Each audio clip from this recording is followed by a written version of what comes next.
안녕하십니까? 채널 박재호 운영하고 있는 박재호입니다. 오늘 바로 이 책, 대격변 시대 데이터로 사고하고 데이터로 리드하라 라는 책인데요. 이 책의 저자 최재원 박사님 모시고 오늘 제가 또 몇 가지 질문을 준비했습니다. 그래서 이제 책 관련한 내용도 있고 그리고 또 다른 내용도 있는데요. 여러분들께 어떤 데이터로 이용해가지고 어떻게 우리가 비즈니스를 잘 풀어낼지 관련해가지고 관심들이 아주 많으실 텐데요. 여러 가지 오늘 통찰 얻으실 수 있으면 좋겠습니다. 자, 그럼 먼저 간략하게 최재원 박사님 소개 부탁드리겠습니다. 네, 안녕하십니까. 채널 박재호 구독자 여러분, 방금 소개받은 최재원입니다. 아까 박재호 대표님께서 저를 저자라고 말씀해 주셨는데 이 책의 공동 역자이고요. 그런데 제가 역자이지만 이 책 자체의 내용이 너무 좋아서 이런 유튜브 채널에서도 적극적으로 이 책을 소개하고 싶어서 오늘 이 자리에 나왔고요. 저는 이제 주로 대학에서 교육과 학습에 관련된 데이터를 직접 분석하는 데이터 분석가이고요. 그리고 글쓰기를 되게 좋아하기 때문에 관련된 일에 관한 책을 좀 많이 번역을 해왔고 또 그리고 소설도 쓰고 있는 작가입니다. 오늘 되게 다양하고 재밌는 이야기를 좀 나눌 수 있으면 좋겠습니다. 그러면 본격적으로 한번 질문 한번 들어가 볼까요? 먼저 처음부터 너무 어려운 질문을 하면 항상 긴장을 하시기 때문에 가볍게 몸 푸는 겸 한번 제가 준비한 질문 같이 보도록 하겠습니다. 자, 제 첫 질문. 기존에 여러 좋은 책 아까 많이 이제 번역하셨고요. 그리고 소설도 쓰셨고요. 다양한 어떤 왕성한 이제 집필 그리고 번역 활동을 하고 계신데요. 이 책은 번역하신 책 중에서 어느 정도 위치를 차지하는지 제가 참 궁금했습니다. 어떻게 생각하십니까? 굉장히 좋은 질문이라고 생각을 합니다. 우선 제가 2011년에 아마 게임 관련해서 첫 책을 번역을 했던 것 같고요. 그리고 그 이후에 주로 이제 데이터 시각화, 딥러닝, 그 다음에 뭐 디자인 관련해서도 이제 이런 주로 이제 IT 관련된 책을 많이 번역을 했습니다. 그리고 지금 이 책은 제가 이제 가장 최근에 번역한 책인데, 이 책의 서문에 제가 이 번역 소감을 적었는데요. 뭐라고 적었냐면은 이 책이 나의 책이었으면 좋았겠다라고 말을 했습니다. 그러니까 그 정도면은 이 책이 이제 저에게 어떤 의미가 있는지 그 표현만으로도 충분히 이제 잘 설명이 될 수 있을 것 같은데 실제로 저는 이런 책을 쓰고 싶었어요, 직접. 근데 이제 한참 뭐 이렇게 쓰다가 개인적인 일이 있어서 이제 그 책을 이런 종류의 책을 못 쓰게 되었고 그 사이에 뭐 그 AI도 막 구상하고 그다음에 여러 가지 딥러닝 이런 약간 트렌드가 바뀌는 바람에 이런 데이터 과학, 데이터 분석 책을 이제 쓸 기회를 뭐 이렇게 잃어버리게 됐는데 근데 제가 이 출판사로부터 이 책에 대한 번역 의뢰를 받았고 처음에 원고를 쭉 읽다 보니까 아 이거는 정말 내가 쓰고 싶었던 책인데 이미 미국에서 썼구나. 하지만 내가 직접 쓰지는 못했지만은 번역을 정말 잘해서 사람들이 읽어봤을 때 진짜 자연스럽게 이렇게 내용이 되게 좋은 책이니까요. 그래서 책을 좀 훌륭하게 만들고 싶은 그런 생각이 있었고요. 그래서 오늘 이 자리에도 나와서 이 책을 적극적으로 지금 소개를 하려고 합니다. 이 정도면 됐나요? 박사님, 제가 이 네, 책 정말로 재밌게 읽었거든요. 네, 원래 제가 지난번에 나무 잠깐 책 소개하면서 한번 이제 네. 저도 독자분들께 말씀을 봤습니다. 네, 드렸는데요. 네. 뭐냐면 이게 최 박사께서 보통 책을 잘 추천을 약간은 부끄러워하시면서 안 하시는데 이 책은 정말 괜찮다고 해가지고요. 제가 딱 읽는데 진짜 어떤 느낌인지 저는 알았거든요. 진짜 아까 역자 서문에 적은 바로 그 내용 제가 읽으면서 느꼈습니다. 그러면 뭐 위치 자체가 이제 이렇는데요. 기존에 이제 번역하신 책들이 이제 일본 책도 많고요. 그리고 이제 다른 이제 영어 원서도 많았는데 이 책 번역하시면서 어떤 점이 가장 어려우셨나요? 일단 처음에 이제 제가 원문을 출판사로부터 받고 원문을 쓱 한번 훑어봤을 때는 내용이 참 쉽다. 그래서 뭐 금방 할 수 있겠다.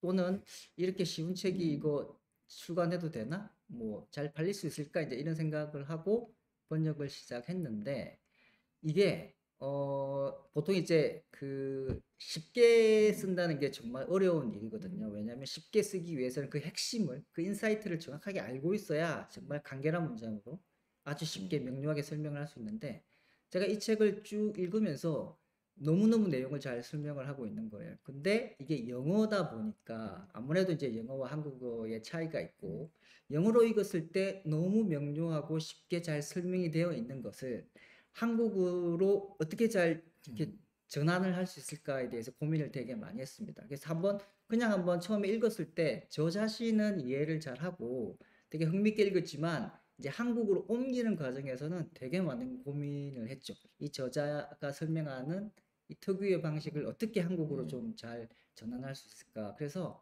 번역하면서 내용상의 그 어려운 점보다는 이 좋은 내용을 한국어로 쉽게 미국 사람이 이 책을 읽었을 때 느끼는 그 감정을 한국 사람이 한국어로 된 이 내용을 읽었을 때 똑같은 감정을 어떻게 하면은 가질 수 있게 할 수 있을까. 그 점을 되게 많이 좀 고민을 하면서 번역을 했던 것 같습니다. 예, 그 결과로 저는 아주 재밌게 읽었습니다. 네. 감사합니다. 자, 그럼 우리가 이제 본격적으로 오늘 제가 질문하고 싶었던 내용들이 몇 가지가 있습니다. 이제부터 하나씩 제가 비밀의 문을 열겠습니다. 네. 자, 그러면 먼저 AI를 하기 위해서는 수학을 어느 정도까지 알아야 할까요? 이게 항상 모든 AI 하시는 분들이 이제 고민인 거죠. 뭐 어떤 분들은 박사과정까지 이런다는 분도 계시고요. 어떤 분들은 아니야, 그냥 고등학교 수준의 미적분 정도만 알면 돼 하시는 분도 계시고요. 어떤 분들은 데이터 사이언스 쪽 관련해 가지고 전공 안 하면 힘들다. 온갖 얘기가 다 있는데요. 박사님께서는 여기에 대해서 어떻게 생각하십니까? 실제로 이제 저희가 뭐 데이터 분석, AI든 데이터 분석이든 공부를 깊이 있게 이해하기 위해서는 반드시 이제 수학이 필요하죠. 수학으로 표기되어 있는 내용을 읽고 잘 이해할 수 있어야 어떤 근본적인 내용을 응용을 한다든지 아니면은 뭔가 문제가 생겼을 때 해결할 수 있는 그런 능력이 있습니다. 그렇기 때문에 수학에 대한 이해는 필수적으로 일단 필요하다고 보고 있고요. 그런데 그러면 수학을 수학자처럼 잘해야 되느냐? 뭐 증명을 기가 막히게 해야 되느냐? 그런 거는 아닌 것 같고요. 제 경험상 그 미적분하고 그다음에 선형대수 이 부분의 기본을 굉장히 충실하게 이해를 잘 한다면 대부분의 논문들을 읽고 이해하는데 뭐 바로 이해하기는 힘들겠지만 몇 번 이렇게 반복해서 읽다 보면은 되게 이해할 수 있을 것 같고요.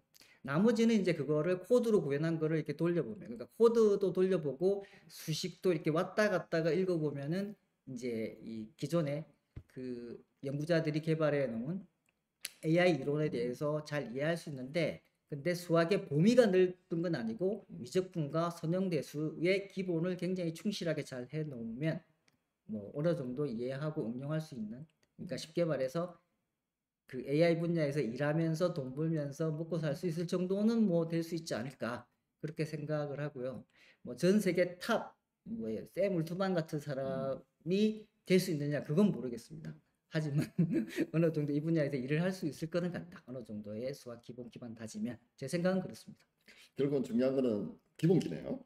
예, 저는 그렇다고 보고 있고요. 실제로 논문을 읽어봐도 뭔가 그 내용 자체가 어렵다기보다는 이제 좀 이렇게 생소하지 않은 것, 그다음에 뭔가 계산이 좀 계속 이어지는 그런 것 때문에 약간 혼란이 올 수는 있는데 수학 자체만 들여다보면은 그렇게 뭐 갑자기 기존 수학학 분야에서도 없던 이론을 막 끌고 오거나 이러지는 않으니까 저 개인적으로는 선행대수와 미적분만 잘 이렇게 공부를 하면 충분히 이 AI에 대해서 이해를 잘 할 수 있다고 그렇게 생각합니다. 예, AI 관련해 가지고 이렇게 제가 이제 질문을 드렸는데요. 그러면 데이터 분석 관련해 가지고는 어떤 걸 더 추가적으로 알면 좋을까요? 예, 당연히 데이터 분석에서 이제 통계적인 방법론에 대해서 좀 많이 알고 있어야 됩니다. 근데 이제 통계가 좀 어렵지 않습니까? 어떻게 보면 쉽기도 한데 어렵기도 하거든요. 저는 좀 어렵게 느껴졌거든요. 네, 예. 통계가 우리가 보통 보면 같은 수학의 범주에 있지만 수학을 잘 하시는 분도 똑같은 수학인데 통계는 뭔가 좀 헷갈린다 네. 이렇게 생각하시는 분들이 많이 있고요. 또 이제 저처럼 이렇게 통계를 공부한 사람들의 이야기를 들어봐도 이게 공부할 때는 정말 잘 이해가 됐는데 또 다른 거 하다가 다시 돌아오면 또 헷갈린다. 이렇게 실제 이 분야를 잘 아시는 분도 이제 그렇게 많이들 설명을 하더라고요. 제 생각에는 기존의 수학들이 뭔가 답이 딱딱 떨어지는 그런 것들이 있는데 통계는 불확실한 거를 확률로서 다루다 보니까 그 개념이 약간 수학이랑은 약간 이질적일 수 있어서 좀 헷갈리지 않을까 이런 생각이 드는데요. 약간 희망이 되는 말들은 내가 통계 공부를 해서 잘 이해가 안 됐다고 해서 낙심하지는 말자. 왜냐면 기존에 이 분야를 잘 아는 사람도 처음에 힘들어했고 지금도 간간히 헷갈려 하기 때문에 다 그렇다. 그렇게 생각하시면 될 것 같습니다. 제가 아주 큰 위안을 얻었습니다. 저는 아, 정말 예, 그런 줄 알았습니다. 네, 뭐 저도 예, 저도 가끔씩 이해가 안 될 때 그런 이제 과거의 경험을 반추해보고 위안과 용기를 얻습니다. 예.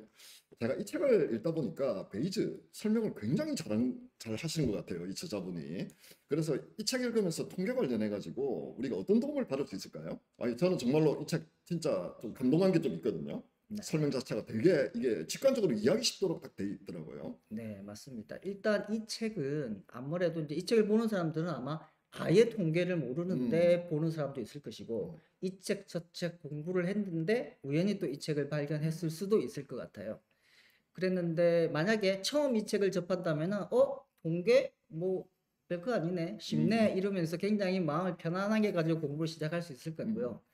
또는 이제 두 번째 케이스 이 책 저 책 다 보고 이해가 안 됐는데 이렇게 설명하니까 이게 단번에 이해가 되네. 아까 대표님처럼 네. 그렇게 생각하는 사람도 있을 것 같아요. 그래서 처음 보는 분이나 아니면은 여러 책 공부하다가 설명 방식이 좀 헷갈리고 어렵다고 했을 때 이 책을 읽어보면은 이렇게 설명해 주니까 되게 쉽다. 아마 용기를 좀 얻을 수 있지 않을까 그렇게 생각 들고 저도 읽으면서 야, 어떻게 이렇게 설명하다니 만약에 내가 강의를 하게 된다면 나도 이렇게 설명해야겠다 뭐 이런 아이디어를 좀 많이 얻었습니다. 예.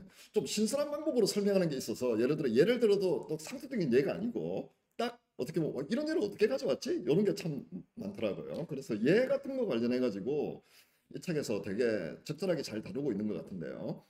그러면 보통 우리가 예를 위한 예를 만들다 보면 현실하고 좀 동떨어지는 경향이 있지 않겠습니까? 네. 이 책은 그런 어떤 문제점을 어떻게 해결하고 있다고 생각하십니까?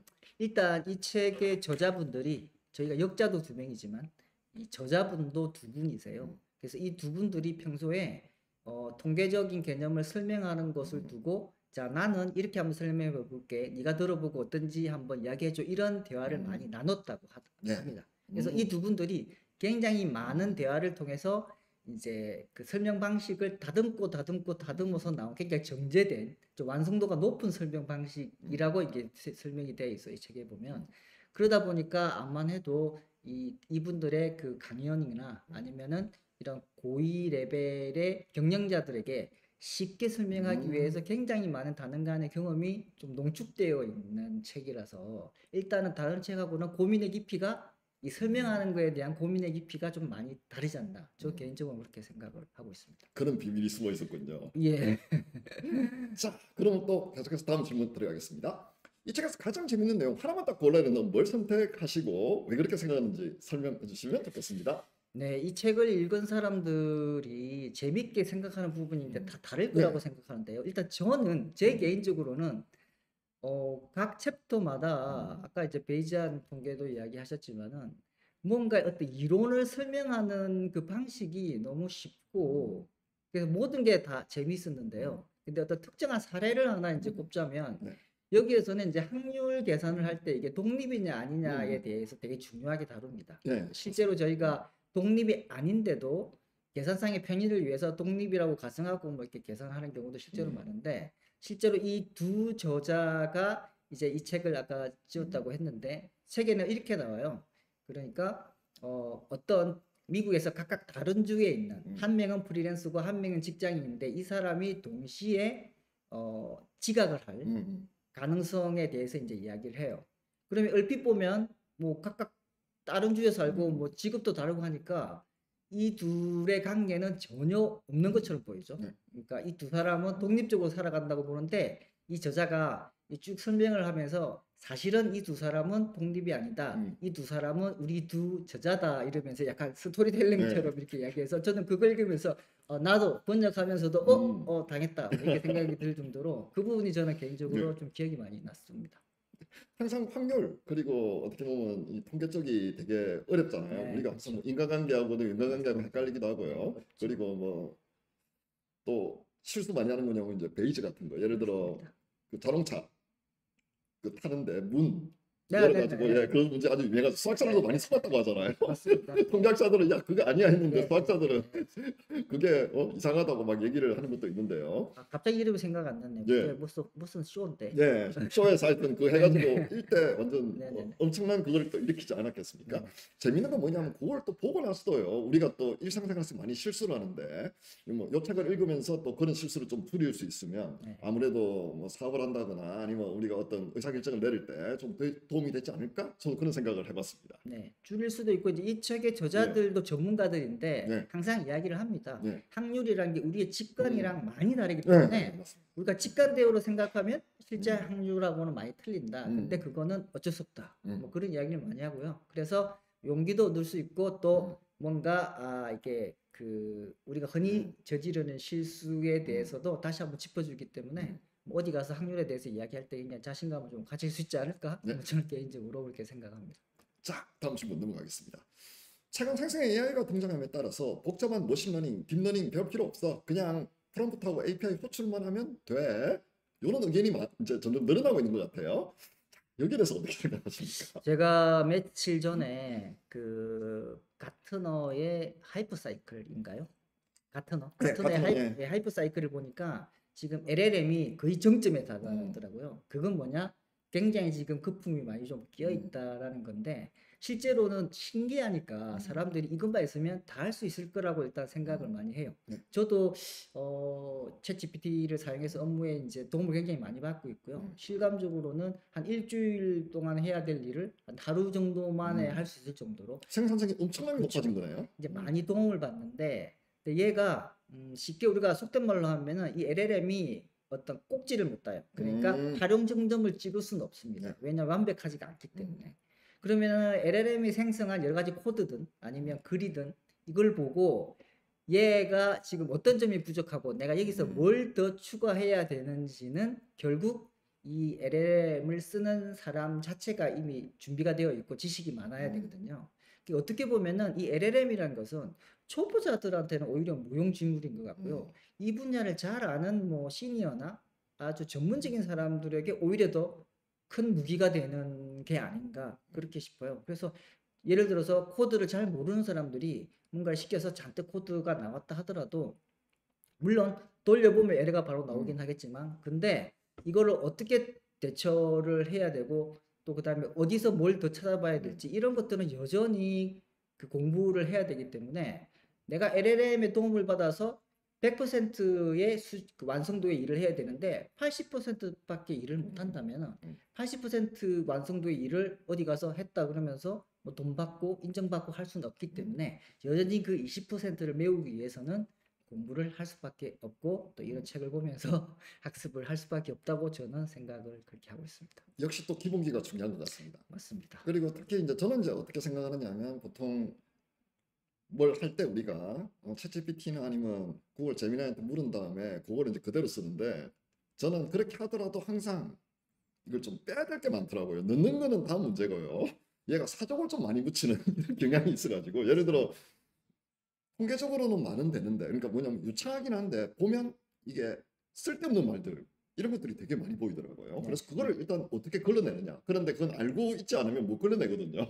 뭐 알아야 이게 요거는 강조를 해야 되고 요거는 강조 안 해도 되고 요게 되는데 보통 이제 사람들이 방심하는 게 바로 그 지점이기 때문에 맞습니다. 예, 참 이제 어렵더라고요. 결국 중요한 거는 요게 어떤 식으로 동작해가지고 어떻게 나오기 때문에 내가 기대하는 바가 어떨 거라는 거 대충 알고 그리고 거기 기대치 맞춰가지고 우리가 적절하게 튜닝하고 조절해가지고 이제 써야 되는데 그거 자체가 어떻게 보면 그냥 블랙박스처럼 100% 믿다 보니까 모든 문제가 발생하는 것 같습니다. 그러면 제가 이제 궁금한 게 뭐냐면 그러면 LLM 말고 우리가 전용 머신러닝하고 딥러닝을 몸소 한 땀 한 땀 더 모델을 만들어야 되는 경우 어떤 경우가 있을까요? 한 땀 한 땀 예를 들어 그냥 LLM한테 프롬프트를 이용해가지고 우리가 네. 원하는 거를 질문하는 게 아니고요. 네. 내가 직접 파이토치나 아니면 네네. 텐sor플로우를 이용해가지고 실제 모델을 만들어내는 이런 케이스가 있을 거 근데 아닙니까? 예. LLM이 나오기 전에도 개발자들은 맨 땅에 살기보다는 어딘가에서 많이 이렇게 인터넷에 이런 데서 소스나 이런 것들을 많이 참고하거나 아니면 회사에 소속돼 있다면 뭐 기존에 작업했던 것들을 많이 갖고 오고 그래서 한땀 한땀 맨 땅에서 사는 경우는 그렇게 많이 없지 않을까 저는 이제 그런 생각을 하고 제가 아까 그 LLM 대표님께서 이제 사용하시는 거 말씀드렸는데 제가 이제 이 분야에서 약간 좀 특이한 경력이 있는데 일단 저는 글을 또 쓰는 사람이고 또 교육 분야에서 예. 지금 하고 있기 때문에 LLM을 교육 쪽에 쓸 수 있을까에 대해서 음. 굉장히 논란이 많아요. 예. 저는 개인적으로 AI를 잘 모르는 음. 교육 전문가들에게 항상 하는 이야기가 이거는 생산성을 확대시키기 위해서 쓸 수 있지만 이걸 가지고 지식을 얻는 거에는 되게 큰 결함이 있다라고 이야기를 하고요. 또 하나 저도 개인적으로 LLM을 코드를 쓰는데 많이 도움을 받아요. 근데 이 글짓기 있잖아요. 뭐 보고서 쓴다 이런 것들은 잘 안 쓰는 이유가 이제 제가 뭐 글에 민감하기 때문이기도 하겠지만은 뭔가 만들어내는 것이 밋밋하고 뭔가 음식으로 치면 좀 간이 안 돼 있는 예. 듯한 그래서 거의 글짓기용으로는 잘 안 쓰게 되더라고요. 그냥 아이디어만 얻고 그다음 맞습니다. 실제로 글은 내가 적어야 되는데 네네. 보통은 그거 그대로 그냥 카피앤페이스트 적다 보니까 네. 딱 보면 저는 어떤 느낌이 드느냐면 요즘 글들이 다 비슷해지는 것 같아요. 맞습니다. 예. 그래서 아까 코드 말씀하셨는데 음. 일단 LLM이 기왕에 나왔으니까 뭐 코드를 작성하실 때는 LLM의 도움을 받아서 그냥 생산성이 늘어나면 좋을 것 같아요. 뭐 완벽하지 않으면 아는 대로 그렇죠. 뭐 잘 활용하면 좋지 않을까 싶습니다. 예. 자, 그다음에요. 제가 또 다음 질문으로 준비한 게 있습니다. 데이터 분석 과정. 이번에 이제 분석적으로 한번 가보죠. 어떤 점에 가장 주의한다고 생각하십니까? 혹시 입문자하고 전문가 사이에서 주의할 사항이 달라지는 게 있나요? 네, 점점 질문에 난이도가 좀 올라가고 있는 것 같은데요. 제가 입문자였을 때를 이제 한번 좀 생각을 해보면 제가 이제 처음 입문자였을 때는 어떻게 일했냐고 한번 이제 방금 질문을 받고 기억을 해보면 예. 되게 알고 있는 분석 방법론을 막 적용하려고 했었던 것 같고요. 예. 또 어떤 상사나 아니면 다른 사람에게 보고할 때 나는 이런 특별한 방법론을 써서 이렇게 기가 막히게 분석했습니다. 분석 그 자체에 좀 메모리 되는 듯한 느낌이 좀 있는데 점차 연차가 쌓이고 이제 경력이 많아지면서 그것보다는 어떤 문제와 데이터를 보고 이걸 어떻게 시작해서 어떤 결론이 나올 수 있나 그리고 어떤 통찰을 이끌어낼 수 있을까 전체적인 그림을 그리는 것부터 일단 시작을 하는데 입문자에서는 일단 달려들어요. 일단 그렇죠. 코드부터 작성하고 내가 요 최근에 이런 기가 막힌 분석 방법을 알아냈는데 여기에다 한번 적용시켜 보자. 그리고 멋지게 시각해 가지고 내 윗사람한테 내가 이런 걸 만들었습니다. 이렇게 일을 하기 위한 일에 좀 그 집착했다면은 연차가 쌓이면 진짜 데이터 분석을 해서 이 이해관계자들에게 어떤 통찰을 줄 것인가 그런 쪽으로 좀 더 많이 생각을 하게 되고요. 물론 그렇다고 해서 뭐 분석 방법을 공부를 안 한다거나 게을리하면 안 되는데 좀 더 크게 생각하는 그런 게 분석자와 그 어떤 전문가의 조금 차이가 있지 않을까 싶고요. 이제 그런 말을 입문자들한테 이야기를 해줘도 일단은 당장은 좀 예. 안 원할 겁니다. 예. 일단은 뭐 아직까지는 뭐 경험도 없고 모르는 게 많고 하니까 일단은 뭐 새로 어떤 알고리즘이나 방법론 쪽에 많이 좀 관심을 갖고 그렇게 많이 일을 하더라고요. 저는 지금 조금 전에 하신 말씀 들으니까 어떤 느낌이 드느냐면 소프트웨어 쪽도 마찬가지거든요. 네. 예를 들어 내가 망치를 들면 모든 게 다 못으로 보인다고. 내가 어떤 새로운 프레임, 언어, 새로운 라이브러리 딱 보면 자, 이걸 가지고 내가 어떻게 적용할까에만 매몰되다 보니까 정말로 문제를 잘 푸는 사람은 문제를 아예 없애버리는 게 제일 잘 푸는 거거든요. 근데 안 풀어도 되는 문제를 굳이 만든 다음에 그걸 푼 다음에 아무 부가가치를 못 올리는 이런 제가 케이스를 많이 봐가지고 그래서 저는 어떤 생각까지 해봤냐면 이런 생각을 좀 해봤습니다. 뭐냐면 정말 전문가들은 실은 미래를 미리 좀 보고요. 답을 안 다음에 거꾸로 다 끼워 맞춰가지고 내가 뭐 썼다고 얘기하는 것 같고요. 근데 모르는 사람은 그게 어떻게 될지 모르니까 이것저것 시행착오 거쳐가지고 가는 도중에 자기가 알고 있는 거 다 적용하다 보니까 어떻게 보면 조금 이 툴이나 방법론 그 다음에 어디서 들은 얘기들을 많이 접하는 게 아닌가 이런 생각이 좀 듭니다. 제가 알기로 이제 박지원 대표님께서 이제 CTO도 많이 하시고 하는데 개발자들은 정말 좋은 사수를 만나는 게 정말 중요하죠. 맞습니다. 예, 정말 진짜 중요하고 개발자들은 뭐 LLM의 도움을 받기도 해야 되지만 그것보다는 실력이 늘기 위해서는 좋은 사수와 치열하게 자기가 만든 코드 부끄럽지만 다 까고 이제 비판받을 거 있으면 비판받고 좋은 받을 거 있으면 좋은 받고 그런 과정이 아주 중요하다고 저는 생각합니다. 뭐 데이터 분석도 마찬가지겠죠. 네, 예, 자기 딱 마찬가지죠. 위에 있는 분 어떤 식으로 하는지 그리고 어떤 관점에서 문제를 해석하는지가 굉장히 중요한데 보통은 이 문제를 해석하지 않은 상태에서 풀려가다 보니까 네. 원하는 답은 안 나오는데 네. 뭔가 시간만 많이 보내. 그래서 질문 주시니까 제가 방금 예, 생각났는데 이 책에서도 보면은 예, 일단은 데이터가 있기 전부터, 그러니까 데이터가 있기 전 상황부터 이야기를 해요. 그렇죠. 예. 굉장히 중요해요. 예.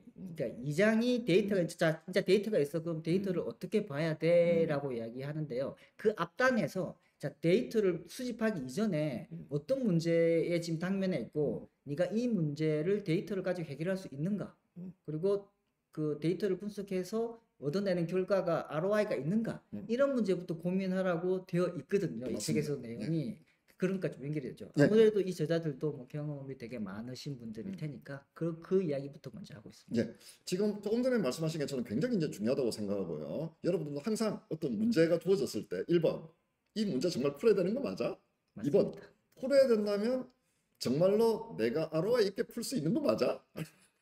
그 다음에 이제 생각을 해야 되는데 보통은 일단 풀기부터 시작하니까 아까도 말씀하셨지만 코드부터 짜고 있고 엑셀부터 돌리고 있으니까 왜냐하면 회사에서는 그 사람의 시간이 다 돈이잖아요. 맞습니다. 다 뭐 학생이나 뭐 이런 신분일 때는 이것 때문에 저것 예. 때문이겠지만 회사에 딱 들어가면은 일단은 이게 생산성이 있느냐 효율성이 있느냐의 관점에서 시간을 활용해야 되니까 정말 문제부터 먼저 이렇게 깊이 고민하는 게 정말 중요하죠.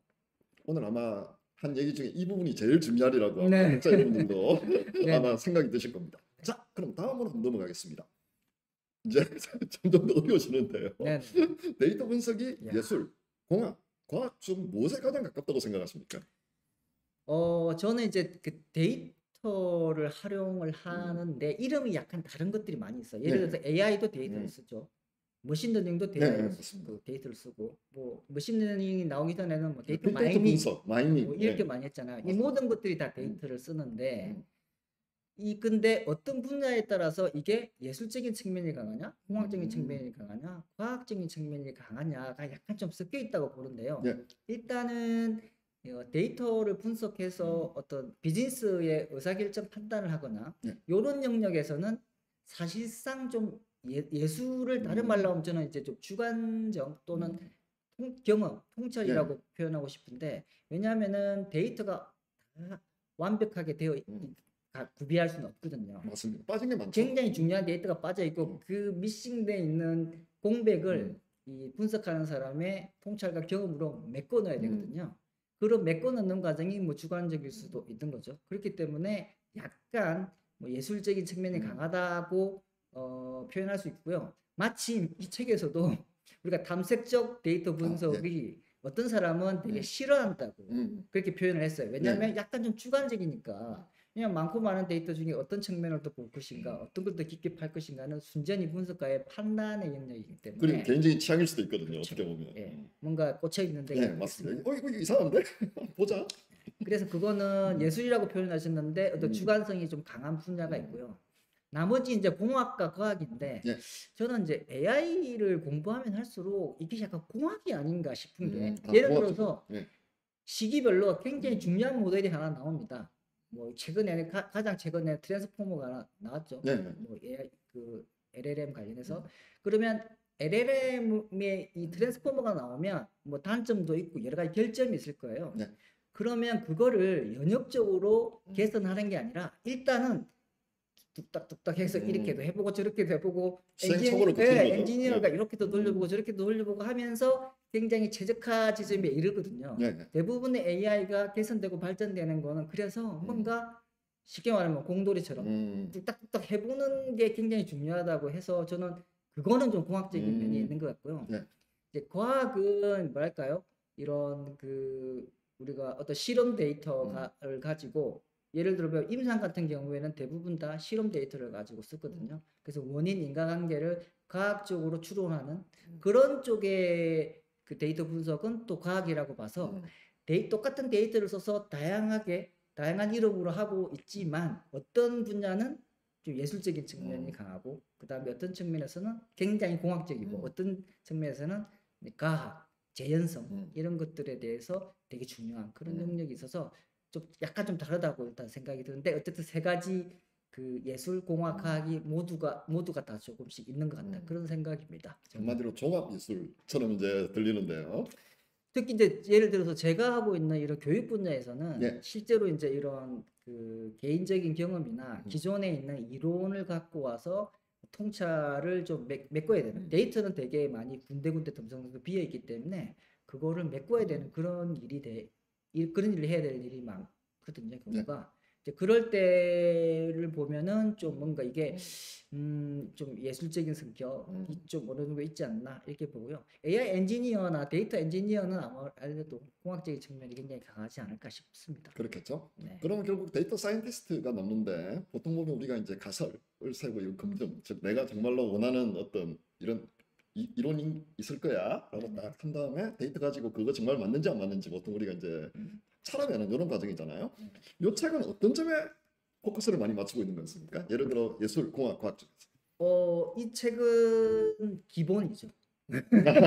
예술공학 과학인데 예. 그 세계의 더 밑단에 있는 것은 이제 굉장히 기본적인 음. 개념에 대한 이해가 네. 필요하다고 보고요. 그 개념에 대한 이해가 돼야 그 다음에 좀 더 예술적인 측면으로 갈지 공학적으로 그렇죠. 갈지 이제 되는데 필요에 따라서 분기가 그렇죠. 되니까. 예, 예. 이 책은 되게 아리까리한 개념을 되게 사례와 그다음에 쉽게 설명을 해주기 때문에 뭔가 좀 뿌리를 좀 탄탄하게 해주는 그런 측면에서 굉장히 도움이 되고요.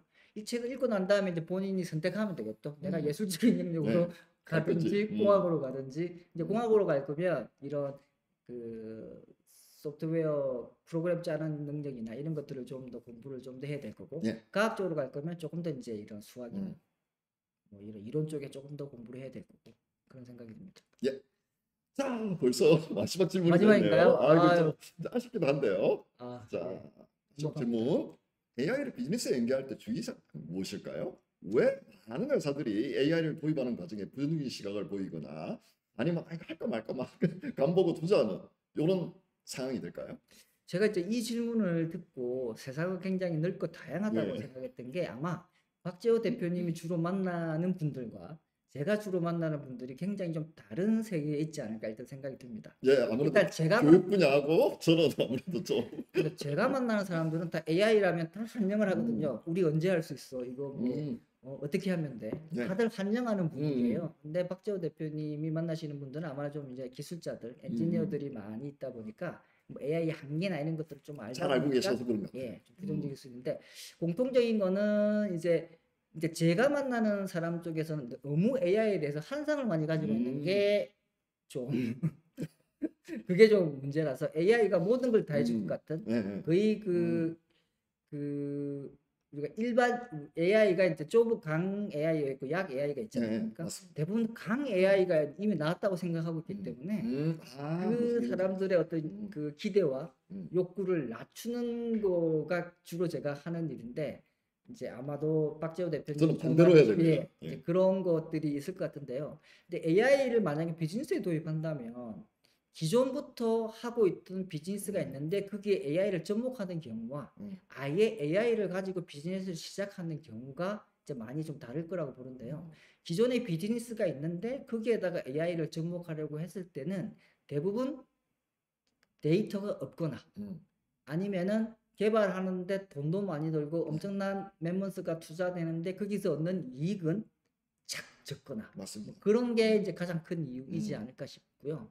아예 스타트업에서 AI를 가지고 아예 새로운 비즈니스 모델을 만들어내면 그게 베스트이긴 한데 지금 현재는 마치 이제 서부 시대처럼 네. 청바지 파는 사람만 지금 많이 좀 돈을 벌고 엔비디아가 제일 많이 벌지 않겠습니까? 정작 이제 지금 어떤 그 최종 소비자에게 전달되는 AI 서비스로 돈을 버는 회사들은 아직까지 좀 많지 않아서 사람들의 생각이 굉장히 다양하고 각자 다르지 않을까 그런 생각이 드는데요. 이런 혼란한 시기에는 이렇게 기본을 다지는 게 그 기본을 다지고 때를 기다리는 게 이 강태공처럼 그게 좀 보람이 그 가치가 있는 일이 아닐까 하는 생각이 듭니다. 예, 여러 가지 오늘 또 좋은 말씀 많이 해주셨고요. 또 어떻게 보면 제가 인터뷰하면서 뭘 느꼈냐면 이 책을 해설판을 읽는 그런 좀 약간 느낌이 들었습니다.